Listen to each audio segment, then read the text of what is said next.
We're also very happy actually that the Indonesian people don't have any animosity or hostility towards Russians, and thank you very much. Hey, hola Indomax Indo Magazines. Nah, sebagai pemimpin negara-negara besar G20, Indonesia kini mulai menjadi rebutan antar dua negara yang sedang baku hantam ini, bos. Tentu saja rebutan pengaruh dan dukungan dari Indonesia, yaitu antara Rusia dan Ukraina. Dubes Rusia yaitu Ibu Lyudmila Vorobifa pun tiba-tiba mengucapkan terima kasih kepada Indonesia. Nah, adapakah gerangan? Apakah Indonesia telah membantu Rusia?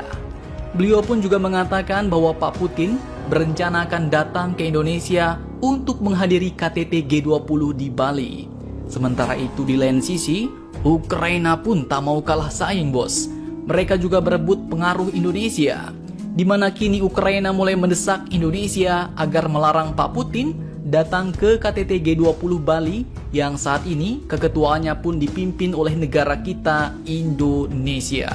Nah, bagaimanakah sikap Indonesia? Apakah Indonesia akan mendepak Rusia atau menunjukkan sikap bersahabat dengan negara penikmat vodka ini? Penasaran beritanya? Cus, tanpa banyak bacor, mari kita bahas beritanya satu persatu, bosku.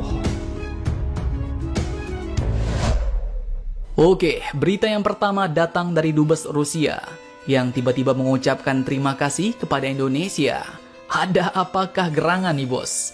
Dikutip dari Detik News, Dubes Rusia untuk Indonesia yaitu Ibu Lyudmila Vorobifa pun baru-baru ini, tepatnya tanggal 23 Maret 2022 kemarin, menyatakan rasa terima kasihnya kepada Indonesia karena tidak ikut-ikutan melakukan kampanye anti-Rusia.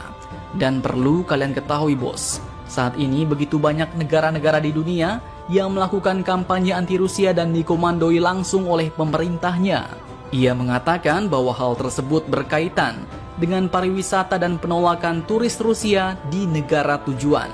Beliau pun berkata, sebenarnya kami juga sangat merasa senang karena orang-orang Indonesia tidak mengusik warga negara kami. Kami sangat berterima kasih dan kami sangat bisa merasakannya. Karena begitu banyak negara yang melakukan kampanye anti-Rusia yang diinisiasi oleh pemerintahnya. Mereka larang budaya Rusia, mereka larang musik Rusia, musik klasik, dan tentu hal ini tidak terjadi di Indonesia, ujar beliau. Nah, kalau di Indonesia sepertinya kebalikannya ya nggak, bos?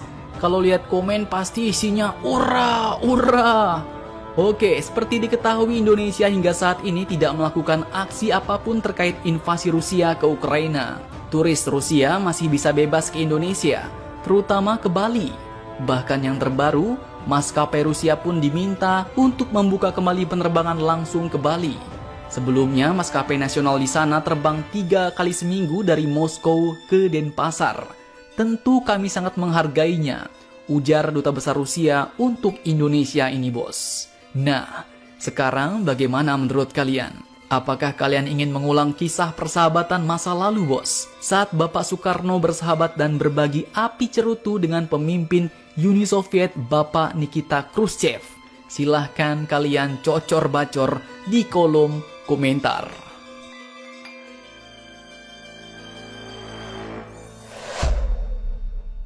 Oke, kemudian berita kedua masih terkait Indonesia, Rusia, dan Ukraina. Sebagai pemimpin negara-negara besar G20, Indonesia saat ini pastinya mempunyai kekuatan untuk melakukan penolakan terhadap Rusia. Terbukti pihak Ukraina pun kini telah mendesak Indonesia untuk melarang Pak Putin datang ke Bali guna mengikuti konferensi tingkat tinggi negara G20. Pernyataan itu pun diungkapkan oleh Dubes Hamyanin yang merespon kabar dari Dubes Rusia untuk Indonesia, Ibu Lyudmila Vorobifa, yang menuturkan bahwa Pak Putin berencana hadiri KTT G20 sekitar akhir Oktober mendatang. Dan menanggapi hal ini, Dubes Ukraina pun langsung mengatakan bahwa kehadiran Pak Putin di acara internasional manapun berarti penghinaan terhadap demokrasi, martabat manusia, dan supremasi hukum. Kami menyerukan seluruh negara demokratis untuk membantu menyelamatkan dunia dari diktator Putin yang kejam. Boikot Rusia dan Putin dalam semua kemungkinan platform internasional, ujar.